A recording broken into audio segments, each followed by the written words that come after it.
Virou caixa d'água. E aqui era o litoral onde eles patrulhavam. Aqui é a cidade de Macapá. Bom, aqui voltando ao chupa-chupa. Aqui é o fenômeno que eu disse, que o foco de luz saía da parte inferior do objeto. Esse objeto ele era de 1,5 metro de diâmetro, mas ele tinha um para-brisa muito grande, que as pessoas que eram atingidas viam, inclusive, os ocupantes desse objeto. Viam manipulando a nave.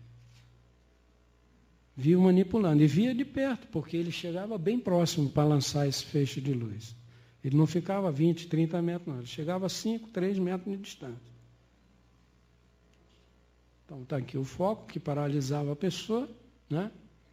Tá bem, até a ilustração está bem feita, porque mostra a mulher paralisada dando o passo. Até os animais eram paralisados também. E aqui, uma das pessoas atingidas pelo feixe de luz. São 2 ou 3 perfurações acima do seio. A pessoa era atingida, ficava enfraquecida, às vezes mais de um mês em cima de uma cama, dentro de uma rede, totalmente, vamos dizer assim, abalada fisicamente, não se alimentava, não sentia sede e não dormia, porque criava uma expectativa, uma agonia muito grande. Aqui era Viseu. Aqui foi o primeiro município atacado quando os objetos cruzaram do estado do Maranhão para o estado do Pará. Aqui houve a morte de uma pessoa na praia, quando um desses objetos sobrevoou a pessoa. Não chegou a atacar, não. Sobrevoou, provavelmente matou de susto mesmo. E aqui a famosa praia do Machadinho. Essa praia é a praia onde os militares acamparam pela segunda vez, porque a principal praia, a primeira onde eles acamparam, foi a praia do Maitá, lá em Colares. Essa praia aqui, ela é absolutamente inóspita até os dias de hoje. Nós fizemos inúmeras vigílias aqui nessa região, e aqui nós temos, além do fenômeno que é preocupante, dos objetos, que eles surgem absolutamente do nada. E eles surgem em cima de você. Ele não vem, às vezes, pela linha do horizonte para você ficar admirando, não. Ele vem em cima de você. Quando você vê, ele está muito próximo. A luz é muito intensa, você não consegue visualizar o que é. Às vezes, esses objetos são grandes, às vezes eles são triangulares, são cilíndricos, são em forma de charuto, às vezes eles são pequenas esferas, e os que mais assustam têm mais ou menos o diâmetro de um pneu de carro. Essas luzes, elas vêm quase que impactam contra o seu rosto. Muito próximo que elas chegam de fato. Bom, então aqui foi onde os militares fizeram uma série de fotografias e registros. Essas fotografias eu vi lá no momento da reunião, na presença do general e dos militares lá. Essas fotografias mostravam objetos absolutamente incompreensíveis, de desenhos absolutamente... as luzes, elas, como eu disse, elas contornavam o que poderia ser a estrutura daquele objeto, mas você não conseguia visualizar através da luz aquela estrutura. Você só tinha a luz. Então, eram aproximadamente umas 350, 400 fotografias que nos foram mostradas lá naquele momento. As fotografias preta e branca eram as melhores. As fotografias coloridas, por incrível que pareça, elas não eram tão nítidas quanto as fotografias preta e branca. As coloridas não chamaram tanta atenção. Então, esses objetos é que causaram todo aquele alvoroço, que motivaram a Operação Prato, causaram pânico na população. E esses objetos, eles também lançavam feixe de luz. Mas eles não eram aquela luz do objeto cilíndrico. Era um feixe de luz que penetrava a casa, as paredes das casas, e buscava pessoas dentro da casa. Esse objeto, ele atravessava a parede, e se tivesse um corredor como esse aqui, ele atravessava a parede aqui, manobrava em ângulo reto e ia lá atrás buscar a pessoa. Ele atingia a pessoa por cima ou pela lateral. E não havia nada que impedisse. Eles atravessavam o tronco das árvores e atingiam lá quem eles queriam, os animais, tudo que eles queriam. Então, foi uma coisa assim era uma coisa que causou pânico realmente. Por isso que a Operação Prato foi instalada para tentar amenizar um pouco a situação, dar um pouco de segurança à população. De certa forma, eles conseguiram, porque a partir do momento que os militares chegaram, os ataques cessaram. Os ataques cessaram. Houveram ataques em ilhas muito distantes, mas não nos locais onde os militares estavam presentes. As ilhas lá do arquipélago do Marajó são 3.700 e poucas ilhas. É o maior arquipélago do mundo, é o do Marajó. Então, houveram casos lá, e houveram vítimas lá, que a missão militar não pôde investigar, porque só chegou a notícia uma semana depois. A pessoa era atingida e não tinha nem sequer como socorrer, porque não tinha meio de comunicação, não havia telefone, não tinha toda essa tecnologia que nós dispomos hoje. Bom, as pessoas nos perguntam por que nós, nas nossas vigílias, não fotografamos também esses objetos, isso 2 anos depois da missão. Nós não fotografamos pelo mesmo motivo que os militares também não fotografaram. Quer dizer, fotografar, eles fotografaram, mas não conseguiam registrar. As películas, elas não tinham a capacidade de registrar a presença daqueles objetos. Foi a partir do momento que os militares receberam aqueles celuloides, que eram utilizados exclusivamente pela Força Aérea Americana, ou pelas Forças Armadas Americanas, que eles então começaram a obter as primeiras imagens dos objetos, porque essas películas elas tinham a capacidade de fazer uma leitura entre o ultravioleta e o infravermelho. Então, esses objetos eles eram extremamente furtivos. Você estava vendo o objeto, ele estava próximo de você, você tentava fotografar, não conseguia. Diversas vezes eu mesmo, com a minha máquina e outros companheiros, tentamos, de todas as formas possíveis, ninguém conseguia registrar a presença do objeto. Simplesmente a película velava e não ficava absolutamente nada registrado. Então, esse foi um dos casos lá da missão militar. A partir de um determinado momento, esses objetos eles começaram a migrar em direção a outras cidades, como foi o caso de Monte Alegre, lá em Santarém, foram para Manaus, tiveram novamente na região de Soure, lá da capital do Marajó, e então, segundo Holanda nos dias, ele inclusive acreditava que esses objetos migraram em direção até o Peru, até a região de Machu Picchu. Isso aí, palavras do próprio Holanda lá para a gente. Então, essa operação, ela registrou tudo que foi possível registrar, gravou, filmou. Eu assisti no momento lá daquele encontro 2 filmes. Esses filmes eram filmes que vinham em embalagens produzidas pela Kodak, eram embalagens de metal, e esses filmes tinham em torno de 400 a 800 metros de comprimento, mas eles tinham uma capacidade muito pequena de gravação. Eles gravavam no máximo de 8 a 12 minutos.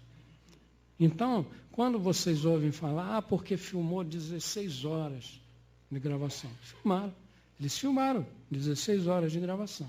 Mas dessas 16 horas, apenas uns 20 minutos estão lá disponíveis, filmados, porque as máquinas ficavam rodando e não captavam as imagens. Então, os filmes também toda hora tinham que ser trocados, porque, como eu disse, a duração era muito curta. Então, o Holanda, num determinado momento da reunião, o Holanda pediu a nossa especial atenção que ele ia mostrar 2 vídeos. O primeiro vídeo que nós vimos era um objeto que ele vinha noturno, por volta de 1h da manhã, mais ou menos, e esse objeto ele vinha rasante sobre a água da Bahia. Esse objeto ele circulou uma embarcação 2 vezes, e ele era muito luminoso, e assustou o pescador, o marinheiro, e o marinheiro, com medo, por pânico, ele não se sabe se ele se jogou ou se ele caiu na água, mas na filmagem mostra o objeto contornando a embarcação e o marinheiro caindo dessa embarcação. Esse filme é interessante porque logo depois que o marinheiro, o pescador cai, o objeto ele muda de ângulo, você vê que a luz muda de ângulo e ele penetra em diagonal à água. Esse foi um dos filmes mais importantes da missão militar. Esse filme não está disponível e não creio que ele venha a ser disponibilizado em momento algum. Depois eu digo por quê. Bom, aí o Holanda mostrou um outro filme, também tão curto quanto o primeiro, que durou aproximadamente 22 segundos, em que o objeto saiu da água. Esse objeto, ele apontou um nariz que o general Shaw até achou muito semelhante ao nariz do avião Concorde, que naquele momento era o avião comercial mais veloz do mundo e que possuía a aerodinâmica mais avançada, aquele nariz bem afunilado. Esse objeto, ele apontou o nariz. Antes desse momento de apontar o nariz, a água entrou em ebulição, ficou branca como a toalha dessa mesa, e em volta dele, aquele rebuliço das águas ali, ele apontou o nariz.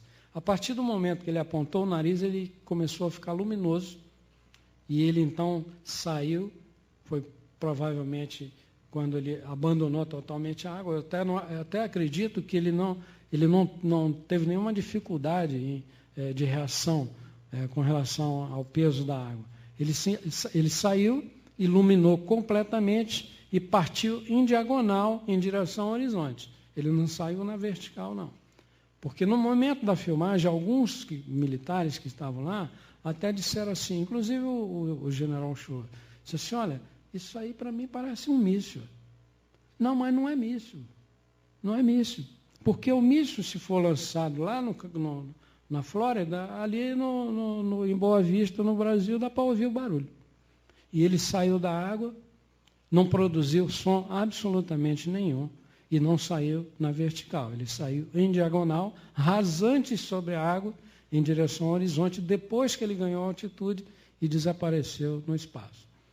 Então, esses foram os dois filmes que todas as pessoas perguntam, poxa, cadê os filmes e cadê os filmes? Eu estou descrevendo para vocês o que eu vi lá. Na realidade, eram 4 filmes, os outros 2, o Holanda nos informou que não foram liberados pelos superiores deles, então nós só assistimos esses 2 filmes. Os outros 2 filmes eram mais contundentes, provavelmente por isso que não foram autorizados a ser mostrados lá. Agora, o curioso disso tudo é que esse material, a partir de um determinado momento, as pessoas até pensam assim, poxa, mas o Holanda disse que foi enviado para Brasília. Foi enviado para Brasília, mas não naquele momento. Foram enviados 4, 5 anos depois. Todas as fotografias, os filmes, permaneceram um longo período lá no Comar, guardados numa sala, em compartimentos lá protegidos. Mais uma parte desse material desapareceu. Houve um determinado momento em que esse material desapareceu por completo. Então, o Holanda solicitou uma investigação lá dos agentes do próprio Comar, que lá era um setor de inteligência. Então, eles fizeram uma investigação e encontraram nas imediações do Comar vários documentos relativos à operação militar destruídos. Então, essas fotografias que vocês todos querem ver, esses filmes dos quais eu tive a oportunidade de assistir a 2 desses filmes, eu não creio que esteja em poder da aeronáutica. Eu tenho quase que uma certeza, pela desconfiança que o Holanda nos passava, de que esses filmes foram para os Estados Unidos. Esse material foi para os Estados Unidos. O Holanda, ele tinha uma desconfiança da presença americana na Operação Prato. Foi quando, a partir do momento que ele teve o contato direto com o ser, que ele teve um contato de 3º grau. E isso foi filmado, gravado e fotografado. Ele mostrou lá para nós. Então,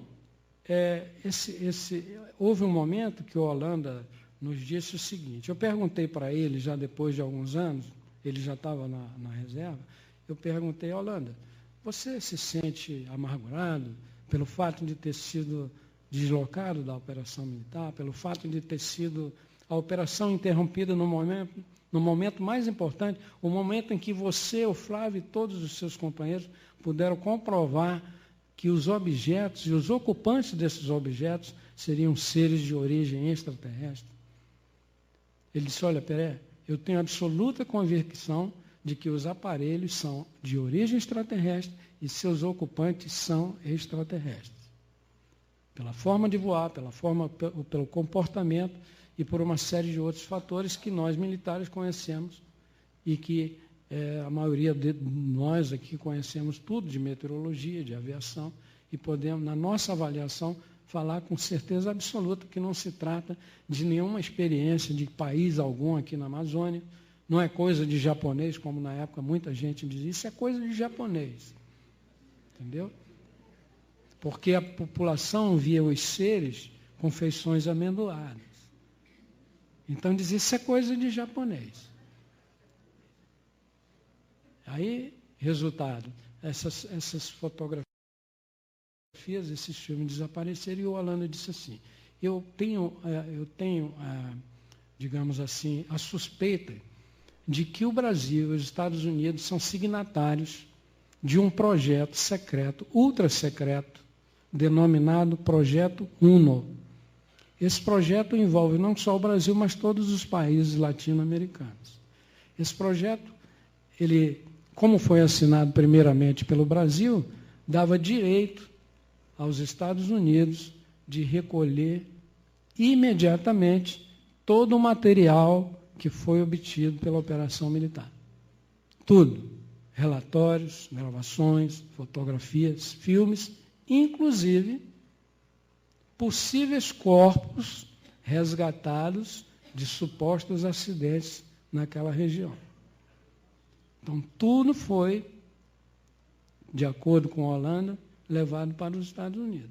Isso é o que ele me disse, mas com aquela coisa, era uma suspeita da Holanda. Eu não sei se ele chegou a comprovar essa suspeita. Né? Então, a partir do momento que ele falou que teve o contato de terceiro grau, ele foi informado de que a operação estava encerrada. Mas oficiais, tanto no Brasil como nos Estados Unidos, segundo ele, assumiram numa outra situação, numa outra característica, num outro tipo de avaliação de pesquisa lá dos fenômenos. Então, a Holanda, ele tinha quase que essa convicção de que ele foi afastado para que pessoas com patentes superiores assumissem a posição dele. Então, isso causou no Holanda também um pouco de trauma, porque ele atendeu como um militar, como uma pessoa, que ele era uma pessoa extremamente disciplinada como militar, era um profissional militar. Ele se dedicava àquilo com muita garra, com muita seriedade. Mas aquilo causou para ele um certo impacto. Ele, como homem, como ser humano, nunca perdoou isso, não. Mas isso não foi o motivo da morte dele, não. A morte do Holanda foi uma morte... foi um suicídio de fato. Aquelas pessoas que até hoje têm dúvida, eu posso afirmar para os senhores que foi por suicídio. E foi por motivos pessoais, motivos familiares. Não tem absolutamente nada a ver. Existe aí a teoria da conspiração, alegando que foi forçado pela Força Aérea porque falou demais. Nada disso. Os militares não se envolveram, a Força Aérea não se envolveu nessa questão dele. Isso aí foi uma coisa pessoal dele, ele já havia tentado isso uma outra ocasião. Então, realmente foi uma decisão exclusivamente dele. Sem interferência de ET, sem interferência de Forças Armadas. Muita gente, isso foram os ETs, que através de mentalização, de influência, disso e daquilo, provocaram a morte dele. Não, não foi não. O Holanda estava muito desgostoso, vivendo um momento muito triste da vida dele, um momento assim que ele não se relacionava mais com ninguém e vivia na região dos lagos completamente sozinho. Então, a situação bastante complicada, entrou numa depressão profunda e daí ele não recuperou mais. Então, não tem nada de teoria de conspiração na morte do Holanda, não. Isso eu posso garantir. Eu sou amigo dos familiares dele. Um dos irmãos dele voou comigo na Varig 36 anos. Nós somos amigos até hoje. E toda a família acredita nisso, de fato. Se a família acredita, é porque tem um fundo de verdade, né? Então é preciso a gente ter também essa consciência de que os alienígenas não são tão maus assim de provocar a morte de quem esteve lá apenas investigando, né? O Holanda foi uma pessoa muito dedicada naquilo ali. A Operação Prato só não foi mais adiante com ele porque houve realmente essa interferência. E essa interferência, nós hoje estamos investigando, já temos até prova da presença